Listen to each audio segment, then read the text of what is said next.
Hey, Awaken City, it's so good to join you online today as we continue to dig into our focus at the moment of what it means to live the journey. See, I'm convinced that to be a Christian means that we choose to be a follower of Jesus even in our day-to-day.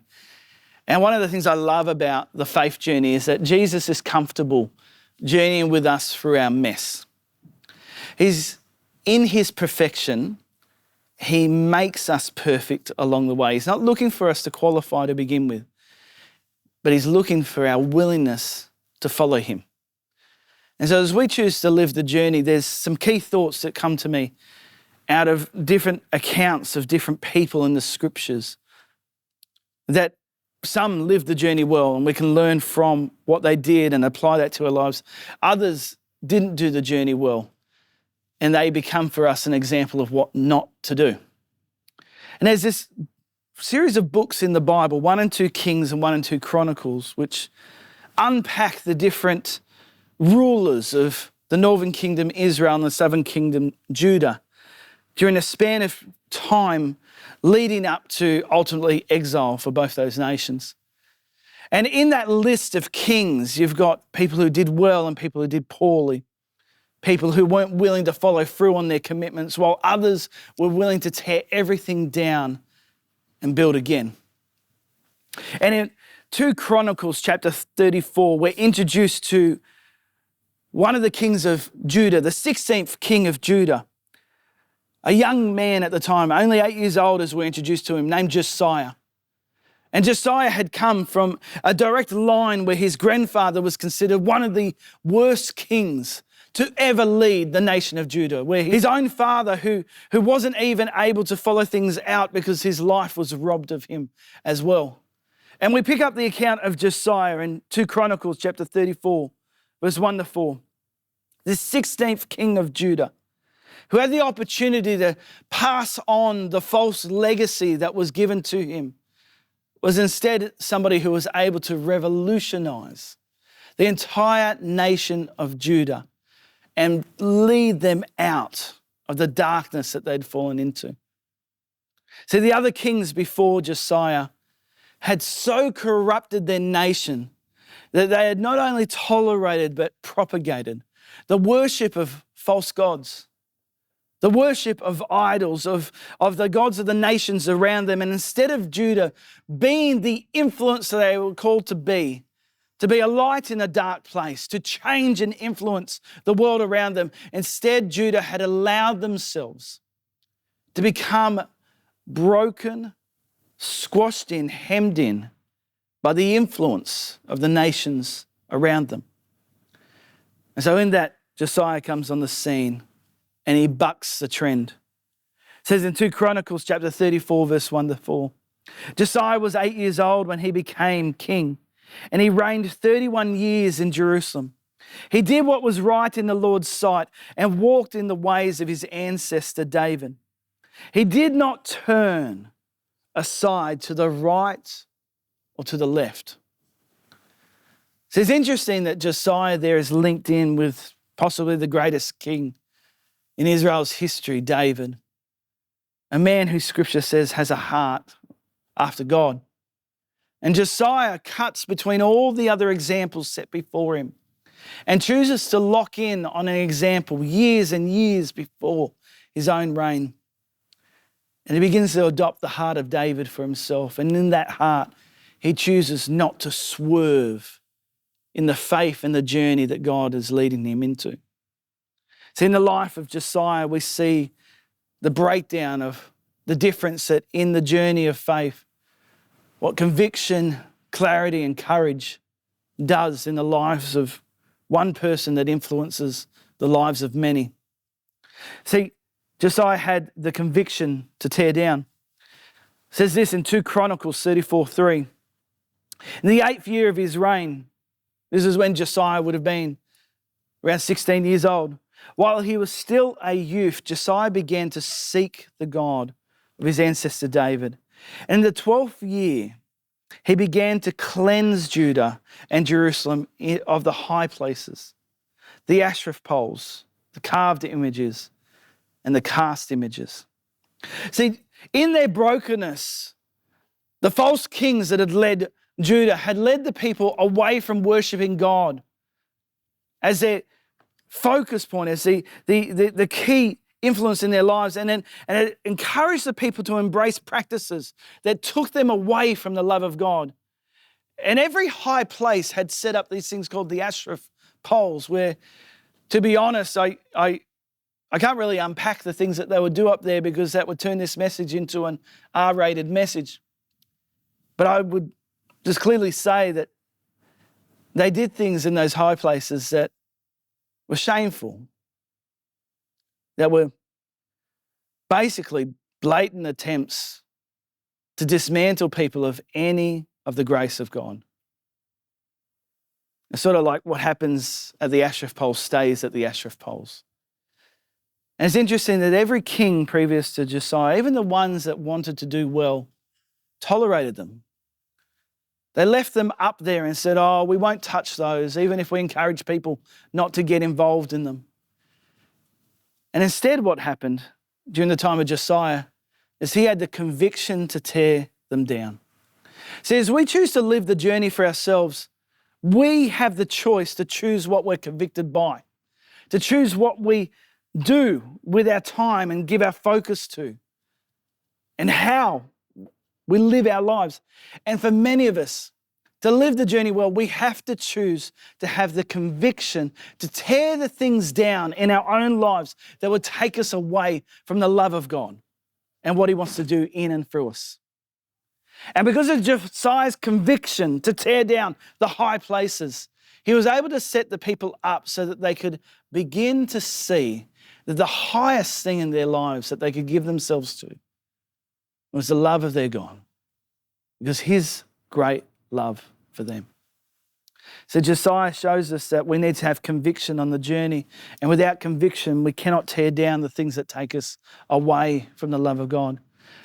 But his account also shows us that we need to carry the clarity to build the right things. It says in 2 Chronicles chapter 34, verse 7-8, he tore down the altars and he smashed the Asherah poles and the carved images to powder. He chopped down all the shrines throughout the land of Israel and returned to Jerusalem. In the 18th year of his reign, in order to cleanse the land of the temple, Josiah sent Shaphan, son of Azaliah, along with Maaseiah, the governor of the city, and the court historian Joah, the son of Joaz, to repair the temple of the Lord his God. So the temple there in Jerusalem, the place of worship, had fallen into disrepair for 250 years. I mean, man, look, I have to, when I pull up home in my car and get out, I'm constantly noticing the weeds that are popping up here and there and here and there. And if I fail to pull them out, it's almost like they multiply by 100 by the next week. Imagine not maintaining the center of your worship for 250 years. What did that temple look like now? Was it overgrown? Was it breaking down? Was it a place that instead of people run into the presence of God, they went around and tried to dodge? But Josiah, in tearing down with conviction the things that would entice people away from the heart of God, realized that he needed to also carry the clarity to build the right things up. And see, when he rebuilt the temple, when he maintained the temple, when he fixed up the temple, what he was doing was restarting the heartbeat of his people. See, without the heart, circulation doesn't flow. You've got no life in you. And when he started the temple pumping again, it became the center of worship that brought life. For us on our journey, we desperately need to adopt into ourselves the heartbeat of worship, the heartbeat of living a life that seeks God first. And we have to have clarity to build that in our lives. We have to be quick to recognize things that would be taking us away from the love of God. And we have to be quick to focus in and build up the things that bring the best out in us. As we live the journey, we've got to carry with us conviction to tear down and clarity to build up. And ultimately, stand with the courage to move forward.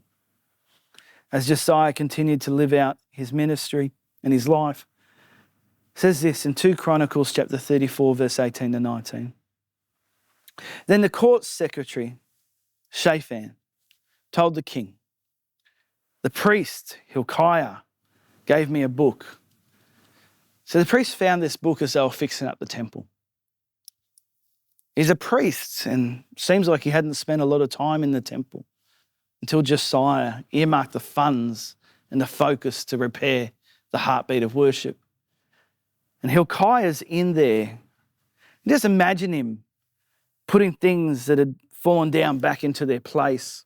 And he finds a book that seems like he hasn't seen before, a book that seems like has fallen out of its place of prominence, its place of influence. The priest Hilkiah gave me a book. Shaphan read from it, in the presence of the king. And when the king heard the words of the law, he tore his clothes. So the book they found was the Bible. They found what they call the Torah, the books of Moses. And many Bible scholars believe that as Shaphan's reading the book to Josiah, who has never heard the book before, as he's reading, possibly he's gotten to the section called Deuteronomy.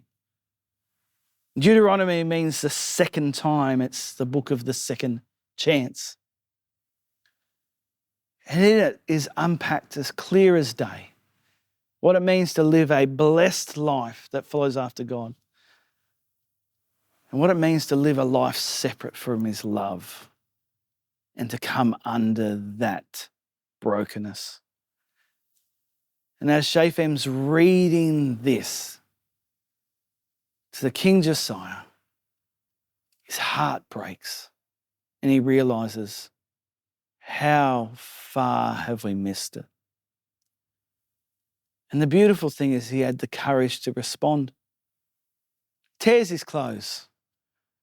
Why would a king expose himself like that? Because he knows that he is humbled, that he comes under the mighty hand of God, that his role as king is to help people experience and encounter the King of Kings and Lord of Lords themselves. And so he gets all the people together and they read the law, the book, the Torah, the life together. And he leads the people back into a living, breathing, dynamic relationship with God because he has the courage to respond. Says we live the journey, I think for every single one of us, we get to make our own choices along the way. There's no more powerful thing that God has given every single human being than the power to choose for themselves. We get to choose what we're convicted by. We get to choose what we tolerate or what we cultivate. We get to choose what we tear down. We get to choose what we have the clarity to build up. We get to choose what we have the courage to respond to. And as we live the journey of Awaken City, we are called to be people of conviction, clarity, and courage. And so I want to encourage you as you're going about your journey. Why not be willing to come to God yourself and say, Lord, what is it in my life that needs to be torn down that's taken me from you? What is it in my life that needs to have the clarity to be built up because it brings the best out in me? What is it that I need to just have the courage to press on, even in the midst of opposition, and respond to no matter what? I want to encourage you, as you live the journey, we're here to support in any way, shape or form that we can. If you, in engaging with this word, would love to find out more of what it means to follow Jesus for yourself, I would encourage you, email us at hello@awakencity.com.au and allow us the privilege to champion you as you live the journey for yourself. God bless you. Have an amazing week ahead.